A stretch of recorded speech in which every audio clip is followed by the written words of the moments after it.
Assalamualaikum warahmatullahi wabarakatuh. Saya Yuliana, calon guru penggerak angkatan 5 dari SMA Negeri 3 Rambah, Kabupaten Rokan Hulu. Pada kesempatan ini, saya akan memaparkan dasar pemikiran Ki Hajar Dewantara. Siapa Ki Hajar Dewantara itu? Ki Hajar Dewantara dengan nama panjangnya Raden Maswardi Suardjaningrat lahir di Yogyakarta tanggal 2 Mei 1889, lebih dikenal dengan nama Ki Hajar Dewantara, seorang aktivis pergerakan kemerdekaan Indonesia, politisi, dan pelopor pendidikan bagi kaum pribumi Indonesia sejak zaman penjajahan Belanda. Kiprahnya dalam memajukan pendidikan anak bangsa membuat hari lahirnya dijadikan Hari Pendidikan Nasional. Ki Hajar Dewantara mengatakan pendidikan dan pengajaran saling berkesinambungan. Pengajaran bagian dari pendidikan, di mana pengajaran adalah proses pendidikan dalam memberi ilmu atau berfaedah kecakapan hidup peserta didik secara lahir dan batin. Sedangkan pendidikan adalah memberi tuntunan ke segala kekuatan kodrat yang dimiliki peserta didik, mampu mencapai keselamatan dan kebahagiaan yang setinggi-tingginya. Ki Hajar Dewantara membagikan dasar-dasar pemikirannya menjadi 4. Yang pertama adalah kodrat alam dan kodrat zaman. Kodrat alam berkaitan dengan sifat dan bentuk lingkungan di mana anak berada, sedangkan kodrat zaman berkaitan dengan zaman, menyesuaikan atau mengikuti perkembangan yang ada dengan tidak meninggalkan norma dan menginjak martabat bangsa. Yang kedua adalah menuntun. Menuntun adalah membimbing serta mengarahkan anak ke segala kekuatan kodrat yang dimiliki anak agar ia mampu mencapai keselamatan dan kebahagiaan yang setinggi-tingginya, baik sebagai seorang manusia maupun sebagai anggota masyarakat. Yang ketiga adalah budi pekerti, di mana budi pekerti adalah perpaduan antara cipta, karsa, dan karya. Yang keempat adalah pembelajaran menghamba pada murid. Maksudnya adalah pendidikan harus berpusat kepada peserta didik dengan melihat karakteristik pada peserta didik sehingga terwujudlah merdeka belajar. Dalam trilogi pendidikan Ki Hajar Dewantara, Ingaso Sungtulodo di depan menjadi teladan, Inmadia Mangunkarso di tengah menjadi penyemangat, Tutwuri Handayani di belakang menjadi penolong.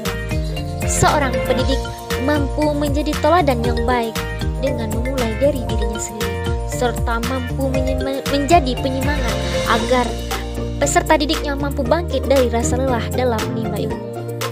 Selain itu juga pendidik mampu mendorong peserta didiknya ke arah yang baik sesuai dengan kodrat yang dimilikinya. Prinsip pendidikan Ki Hajar Dewantara yang pertama adalah kontinuitas, yaitu pengembangan yang dilakukan oleh pendidik harus berkesinambungan, dilakukan secara terus-menerus dengan perencanaan yang baik dan matang. Yang kedua adalah konvergensi, di mana pendidik melakukan pengembangan, mengambil dari berbagai sumber dari luar, bahkan dari praktik pendidikan di luar negeri sekalipun. Yang ketiga adalah konsentris, sebagai pendidik melakukan pengembangan dari luar, namun tetap karakter budaya sebagai pusatnya. Ki Hajar Dewantara mengibaratkan anak bagaikan sebuah benih dan guru sebagai petaninya. Pendidikan adalah tempat persemaian benih-benih kebudayaan dalam masyarakat, menjadi ruang berlatih dan bertumbuhnya nilai kemanusiaan dan dapat diwariskan.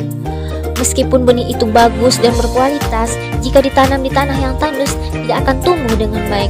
Dengan kata lain, jika kita sebagai pendidik tidak bisa menuntun anak pada kodratnya dengan baik, anak tidak akan berkembang secara optimal. Implementasi pemikiran Ki Hajar Dewantara di sekolah. Yang pertama adalah pendidikan yang berpusat pada peserta didik. Pendidik menuntun peserta didik aktif belajar dengan mempertimbangkan karakteristik yang ada pada diri peserta didiknya. Karena setiap peserta didik memiliki karakteristik yang berbeda-beda. Berbeda pula cara perlakuan dan penanganannya. Yang kedua adalah pendidikan harus menyenangkan. Dengan cara memimpin pembelajaran yang menghadirkan rasa senang. Dengan rasa senang, maka peserta didik mempelajari sesuatu yang cocok dengan dirinya. Yang ketiga adalah memberikan kesempatan berpikir dan berkreasi. Pendidik memberikan kesempatan kepada peserta didiknya untuk bisa berpikir dan berkreasi agar peserta didik tumbuh menjadi anak yang kreatif, imajinatif, dan berpikir tingkat tinggi, memiliki keberanian sehingga mampu menyelesaikan tantangan dan masalah yang ada pada dirinya. Yang keempat adalah membangun kolaborasi yang baik dengan peserta didik, orang tua, maupun teman sejawat.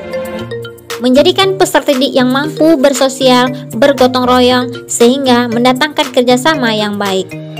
Motivasi dan strategi yang baik dalam mengajar adalah membangun semangat anak didik agar tetap mencintai belajar dan prosesnya, serta mendorong kepercayaan diri mereka merupakan modal awal dalam menciptakan trilogi pendidikan yang digaung oleh Ki Hajar Dewantara.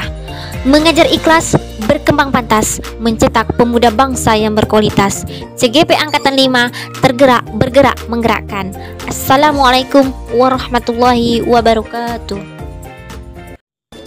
Terima kasih sudah menonton video saya. Jangan lupa like and subscribe. Klik subscribe.